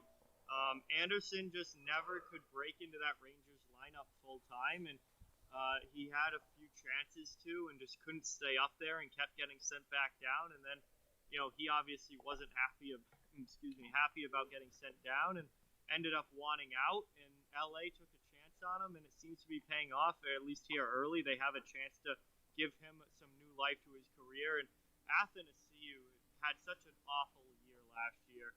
He was terrible with Detroit. He got traded at the deadline to Edmonton. Did absolutely nothing with the Oilers, and it looked like he was kind of running out of time at the NHL level. And all of a sudden, LA comes out. They sign him to a cheap deal. They get him. They get him into that lineup and give him what seems like one final chance. And he's been off to a really, really good start this year with the Kings. It seems like it's kind of breathed new life into his game, and he's a point-per-game player to start the season. He's got 3 goals and an assist in 4 games. So really nice to see Athanasiou back playing at a high level. Absolutely. And now we'll go over to Colorado. We'll talk a little bit about them, and then we'll go into some games that are coming up tonight. Whoa, I had my thing fall down on me. Colorado really struggled with LA's aggressiveness last night. LA did not back down, and this is what I liked about Colorado. LA did not back down at all against the Colorado Avalanche, and it seemed to take them aback, and they couldn't get anything going. They just couldn't get anything going against them. I'm sure they were a little tired. They played 7 defensemen last night. That usually tells you a sign of a team that feels like they're a little tired, because the defense is usually the first thing to go, right? So they played 7 defensemen, and they just simply looked tired to me. They played Patterson in last night. They traded for Cole. Mm-hmm. Yeah, and Hunter Miska got the start in goal as well. Yes. They're having some goaltending issues with Francouz out injured here at the beginning of the season. And yeah, I think it's a tired thing for Colorado. They've been pretty inconsistent to start the season. It's been weird. They had that really bad first game. Then they destroyed St. Louis in the second game. Then they picked up another win, and now they get a loss to the Kings, who are a team that you would think the Avalanche would be able to beat. But I think it might be a tired thing with them, or although that's not much of an excuse because they have to play again tonight. They have to play Anaheim tonight, so they better have a better effort in that game tonight if they're gonna end up coming away with a win over Anaheim. But I don't know. I haven't been overly impressed with the Avalanche so far. I thought they were gonna be better than what they have been, and maybe it's just a slow start without having those preseason games and without having that training camp to really get going and get a normal start to the season. But I was just expecting more from Colorado. But I think they're a team, out of anybody, I think they're a team that's going to be able to get better as the season goes along. Yeah, for sure. I think finding a little bit of consistency. They did change their lines up a little bit by adding Saad. They're working some new defensemen into their lineup. Yeah. Taves, of course, who's looked fantastic. He looked absolutely fantastic last night. I haven't seen one bad game. I've watched pretty much all the Colorado games because I've had a bet in on all of them. And Taves has looked absolutely fantastic. Makar looked amazing last night. He stood out probably more than anybody and helps out you. I know you have him in your fantasy draft. I've got Makar, I think, on 2 out of my 3 teams, or maybe all 3 of them, actually. You got him in a nice spot, too. I was watching that. Yeah, he's been really good. And I'm not worried about the Avalanche. I just think it's been a little bit of a sluggish start. Yeah. But I think that they're going to get more consistent and get their game on track as we get deeper into the season. And they should be the Avalanche that we all were expecting by the time we get to the middle of the year. Oh, I agree. Yeah, Mishka looked good last night, by the way. I know he let 3 in, but he stopped quite a few nice stops last night. Quick looked absolutely unbelievable last night. I had to mention that. Quick looked like the Quick of old last night. And it was his birthday. So maybe he had some good birthday energy going on last night. But he looked absolutely fantastic. So we'll be watching for future games with Colorado. I'm sure they'll find the consistency. I made a bold prediction that they wouldn't lose more than 7 games this year. Unfortunately, I know. That prediction might be going by the wayside. Yeah. I didn't put any money on or anything like that. But it's also a lot to ask in this shortened season because teams are going to lose games just by being beat like Vancouver did last night. So let's go right into, we got a half an hour or 20 minutes. We got 20 minutes to look at some of the games last night. So we won't be able to look at all of them, but we'll look at some of them. Some of the more interesting games going on. Yep. Which one's most interesting to you? Let's do it that way. I've got my eye on this New York Rangers-Pittsburgh Penguins matchup. Great. That's going to be a big one given how both of those teams have started the season with the Penguins at 2-2 and the Rangers at 1-2. Not a particularly great start for either. I think that's a big game there between those two. Yeah, I agree with you.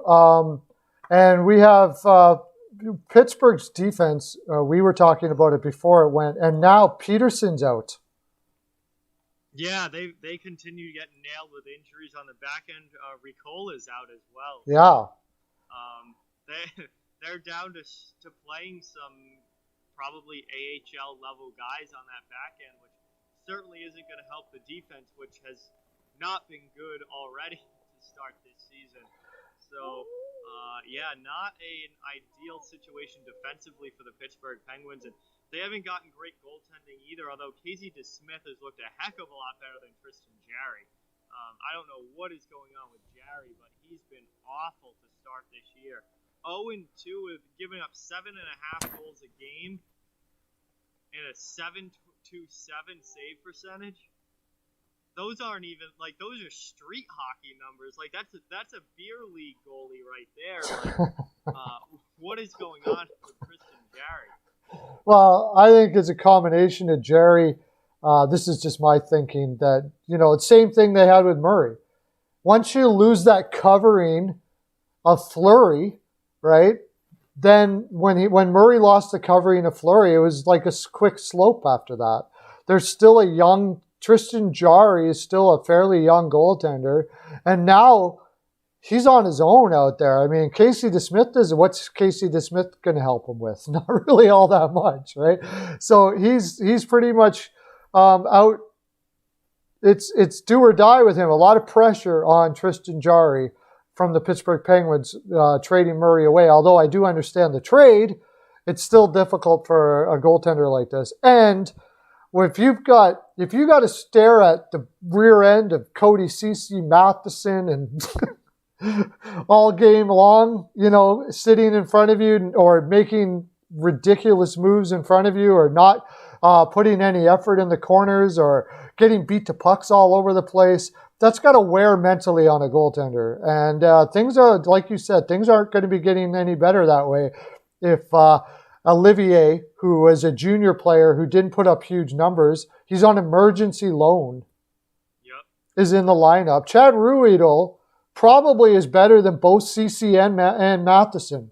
And that is... Oh, yeah, and Ceci and Matheson haven't played much. Ceci only played that first game, and Matheson's only played 2, and then I think Matheson got hurt. But Ceci's going to have to make his way back into the lineup, I think, with this many guys out. Mm-hmm. And I think you are going to see Pierre-Olivier Joseph probably tonight. I know that they emergency loaned him, and I think that's setting him up to play tonight because they're very thin on the back end right now. Absolutely. So if I'm the New York Rangers here, you would think you'd be smelling blood, right? You have to be. I mean, this is a chance for the Rangers offense to shine, and I mean, that's what the Rangers are, aren't they? The big offensive, lot of young talent, high-scoring team. Well, here's your opportunity against the Pittsburgh Penguins, who have been giving up a lot of goals this season. So if you're the Rangers here, you've got to smell blood in the water. You've got to take advantage of this opportunity, and you want to put at least 4 or 5 goals in the net tonight. Yes, absolutely. For some reason, John, they're saying your mic is low. Anything on your side that could say that? I don't know if there's anything here, but check the level on OBS maybe.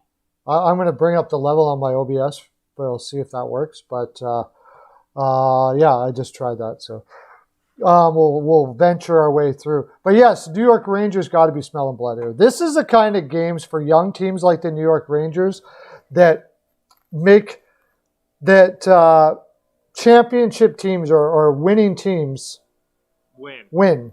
That's right. Yes. This is a good test for the Rangers. If the Rangers are going to actually compete for a playoff spot, if they're going to actually compete for a playoff spot, they need to win games like the one tonight. If they end up losing over the course of the season, a lot of those games, like the one that they have tonight, the Rangers aren't going to sniff the playoffs in that division. Absolutely. I'm totally with you on that. Looking at I've watched some of the Rangers games. We've seen early consistency from the Rangers. Some games they look good. They played against the Islanders. They got wrecked. There's been guys that have looked good in some games and couldn't even see them in other games. Talking about like Strome and Philip Heidel still seems to be struggling with inconsistency, although he's only 21 years old. But these are guys that got to step up for them to have a really big chance here for the Rangers. They need to see these guys making progress at the very least. Defensively, I haven't looked at their numbers, but it seems to be a mixed bag there as well. Yeah, they've scored 8 goals and they've given up 8 goals so far this season. So it hasn't been overly terrible defensively. Only 8 goals against in 3 games. That's a little over 2 goals a game. It's not been terrible. Tony DeAngelo, who they just gave the big contract to this offseason, he only played that first game and he's been scratched ever since. He had a horrible performance in that first night where they got destroyed by the Islanders, and he hasn't played since. So, yeah, they've got Jack Johnson in their lineup, which I don't understand at all. He's played all 3 games and is a nice -2 with a penalty already. Keandre Miller's played all 3 games. Brendan Smith is the one who's come in for DeAngelo and played the last 2 games, and he already has an assist and a +4, so I don't think Brendan Smith is going anywhere. Defensively, it is what it is with the Rangers. They don't have a great decor on paper. They're relying heavily on a lot of young guys who are going to be inconsistent. They're a team that wins with offense first and then hopes to rely on great goaltending. And Shesterkin didn't have a great first game. We'll see if he can bounce back. I believe he's expected to play tonight after Georgiev has taken the last 2 games. So I think Shesterkin's expected to go tonight. We'll see what he can do in net, but the whole season has been a mixed bag for the New York Rangers so far. Very inconsistent. Somebody's asking who starts for the Rangers. I'll look that up for you on Left Wing Lock. I'm pretty sure it's going to be Shesterkin, who has been a little bit shaky so far. Yeah, Shesterkin's only played that first game, and Georgiev took the last 2. So yeah, I believe we're going to see. Shesterkin tonight. Yeah, it's confirmed. Shesterkin's in. Shesterkin tonight for the Rangers. Okay, we got 2 more games I really want to talk about before we head out. We got to talk about the Oilers and Maple Leafs, and then we'll finish off with the kind of debacle that's going on in the Sabres Capitals there. Oilers Maple Leafs. The big news out right now is Matheson is out. Matthews, yeah. Matheson on the brain here. Matthews. Austin Matthews will not be playing tonight for the Toronto Maple Leafs, and Joe Thornton is going to miss at least a month with a broken rib. So, the injury bug here has taken 2 off the top line there for the Leafs. They started the season with that Thornton on the left wing with Matthews and Marner, and now Matthews is out, and now Thornton is out. So the Leafs dropped the last game against Edmonton. That was a 3-1 low-scoring game, which I was not expecting. I was expecting more of an offensive showcase with those two teams playing, and now you got some offense taken out of the lineup for Toronto. Puts a lot of pressure on Mitch Marner and puts a lot of pressure on John Tavares to really step up and take over now. It's going to be an interesting game because the Oilers should be tired. The Oilers have been playing a lot. Yep. But the Leafs didn't look great in that last game on Wednesday. So, and now with Matthews out, you never know what you're going to get from Toronto now. Yeah, it's a difficult game to choose here. The Oilers played a really good road game the last game. Yes. The first time we've seen, that's Dave Tippett hockey we saw. That's Dave. That's the way Dave Tippett wants his team to play. I know they got a lot of offense there, but his philosophy has always been to play a system where you're not allowing anybody in front of you, and you let your offensive players attack at the right moments. And it seems like the Oilers have struggled often trying to adapt to that type of system with Tippett. But last night they played perfectly. Last game they played it about as good as you can. I think Toronto did outshoot them, but that happens when you play that system. You're gonna have shots more from the outside. You're playing a system that tries to put the opposition into shooting lanes that are best for your goaltender, so it doesn't expose their weaknesses and stuff like that. That's the way Tippett plays, and if they play like that again tonight without Matthews here, I'm almost leaning Edmonton, but like you said, they are very tired. That's the hard thing. They're playing a lot of games, and I'm pretty fadey on this game as far as whether I would pick it or not because of those reasons. But with Matthews out, it's going to be a struggle for Toronto. Do they have any other injuries as well? Now, besides Thornton, I thought I remember some other injuries as well, but not that I can think of off the top of my head. No, I'll look it up. I got Roto World here down in a second. Roto World, it's the best there. I said it. I like their injury updates are usually really good. So, but it was a surprise, and Toronto has always struggled with that type of defense. And now they've improved their defense a little bit. They've improved their depth a little bit, but it's a little bit concerning. Oh, yeah, it's Nick Robertson. That was it. Oh, okay. Yeah, but it's still a little concerning that, again, the first time they come up with a team that establishes, okay, if we're going to beat Toronto, this is the kind of game to play to beat them, and it is, that they faltered again with that type of system again, right? Yeah, that's what we've seen, and it seems like more of the same with the Leafs, and you wonder when they're ever going to get over that hump and be able to win the way that they need to win. But I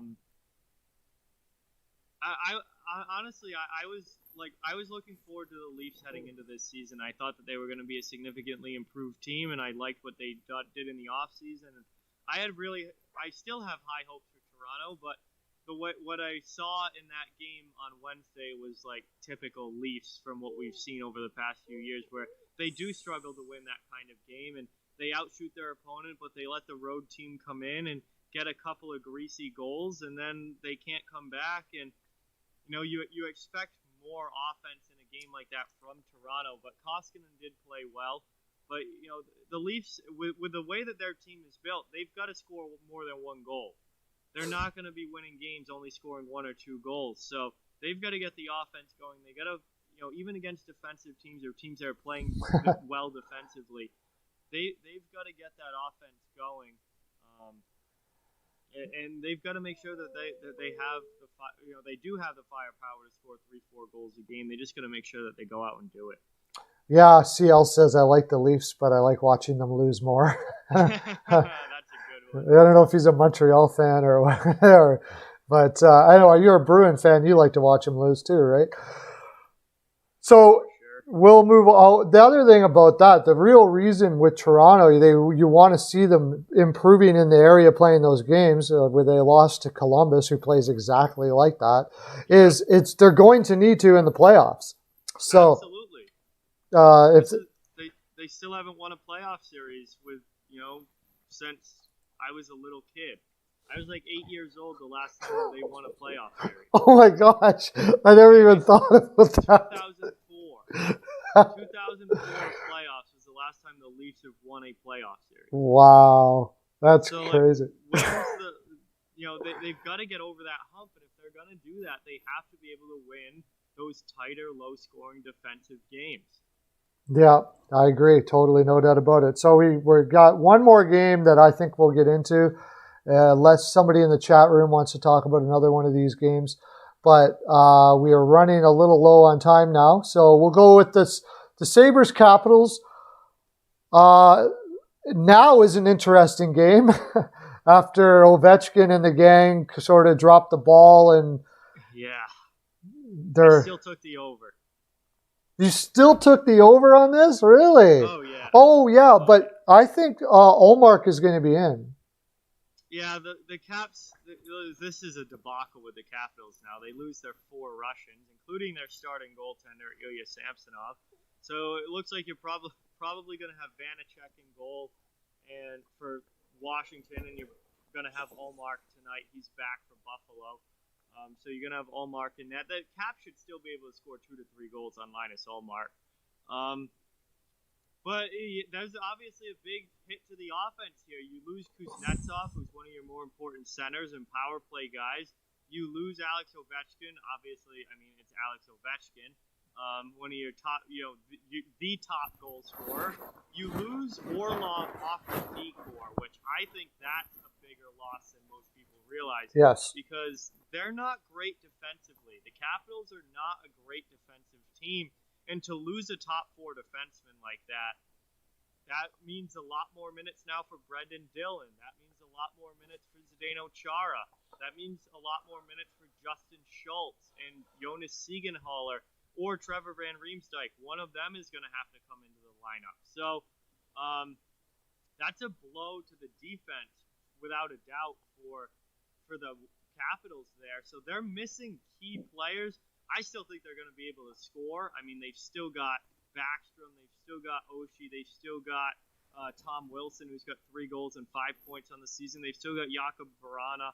I think the Capitals are still going to be able to score. I do think Buffalo has a pretty good shot at winning this game, though. Yeah, I mean, again, we were just talking about it with the Rangers. This is where the Sabres has got to smell blood. They got to go out and just trounce on this team with all the energy that's been going on. We have to remember that there's the media attention that's gone on with all of this mistake that's happened and the hubbub and everything. That all takes its toll mentally on players as well, right? Yeah, for sure. And obviously the Capitals have become a big story here for all the wrong reasons over the past couple of nights. So it is gonna be something that wears on the locker room and is something that kind of weighs on that group of players. And now they're shorthanded, as far as losing some big guys out of the lineup. They've got all this media attention on them, and now they have to go out and play a game against a team in the Sabres who are desperate for wins. Buffalo is 1-3 to start the year. They did have a big win, that 6-goal outburst against the Flyers, but other than that, they've lost their other 3 games. 2 of those against these Washington Capitals, who they played to start the season. So Buffalo is going to have a big-time chip on their shoulder. They've got to be hungry for these wins, and getting Ullmark back is going to be huge for them as well. So the Sabres, I expect them to come out hard and heavy for this game, and I think they're going to be able to put the puck in the net against Washington's defense. And then Washington's going to have to try and keep up here.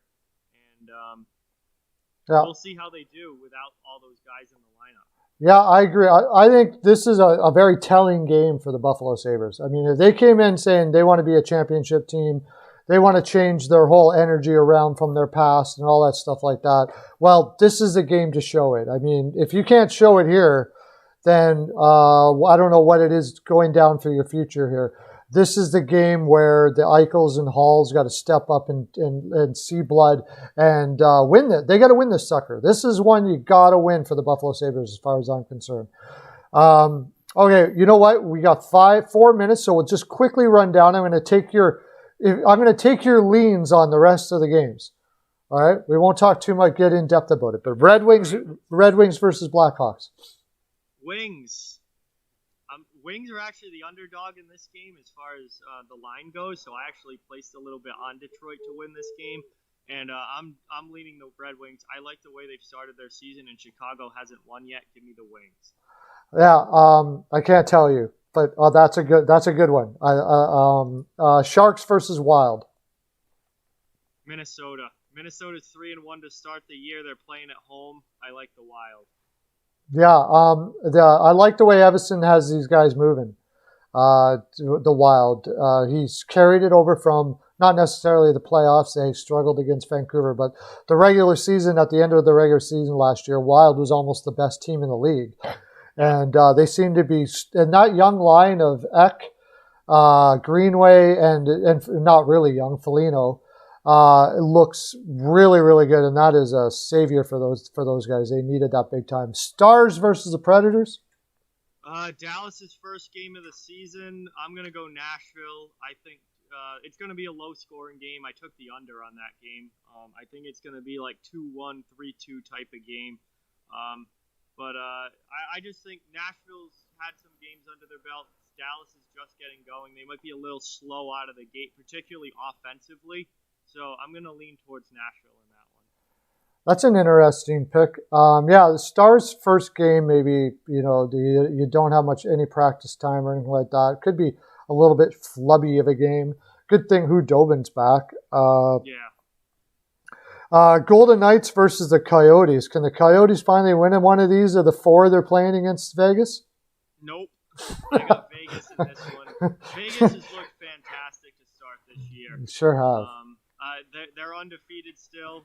They've won every game, and I've just really been impressed. They've got a obviously great duo in goal with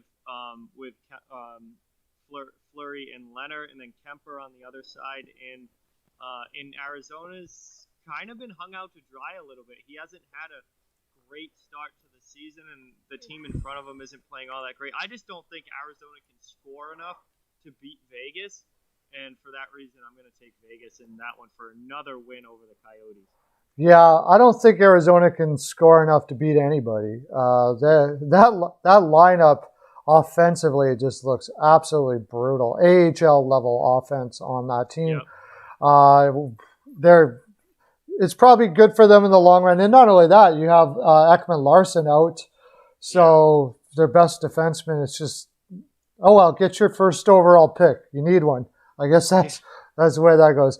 Avalanche versus the Ducks. That really could be 4 games and 6 nights Avalanche. Yeah, right? Yeah, this one's tough for the Avs because they already looked tired last night. Now they have to play again back-to-back. I feel like this is an opportunity for the Ducks to kind of steal one. I'm still going to lean Avs, though. I think the Avs are obviously the better team, and I think they want to make up for that loss last night. I don't think they're going to be happy getting that loss last night to LA. So they really can't afford to lose 2 games in a row against teams that they should be beating. So I think the Avalanche are going to come out with a little bit of sense of urgency there. And it's going to be close, but I think they're going to pull out a win. Probably, maybe even in overtime, probably a 1-goal game.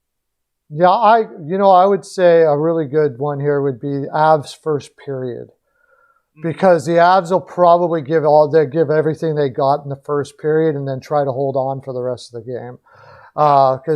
So I got you on that one. Well, boys and girls, that's our full 42, and that's our second game. The second Pearlo. I can't even remember the name of my own show. Pearlo Wisdom Show with John from Off the Wall Hockey. There's going to be many, many more. You're not doing any lives for the rest of the week, right, John? No games the rest of the week, but I have my show tonight at 8. Right. Oh, yes. John show at 8. With Steele at 8 p.m. go from 8 to 10 and just discuss all the big stories around the NHL. We did New York versus Pitt. You missed it, Seal. Game we did. Yeah, you missed it. New York and Pitt was the first game we did. My recommendation is to put these times down on the calendar and don't miss a minute of these 2 hours, and you won't miss a thing. But John's between eight. I'll be watching that, John. That's going to be fun. John and Steele together are fantastic, and all of you, Steel Flyers Network, the All Sports Network, go check it out. The website is up. It's a beautiful website. It's fantastic. You can look for Steel Flyers friends, and you can find John. You can find Professor Joe from Sports Fanatic News. You can find Peyton on the radio, and Flyers Nitty Gritty, O&B Puck Podcast. Jim Jackson is over there with us, the voice of the Philadelphia Flyers for NBC. So we have tons of Frolic going over there. Head over there and check it out. Get over to John's channel, Off the Wall Hockey, and subscribe over there because it is full of Frolic. Let me tell you, boys and girls, you will not be disappointed if you do so. That's our full 42. It's been awesome doing this. It's been awesome having you. You guys are amazing. Have a great day. Lots of love to ya.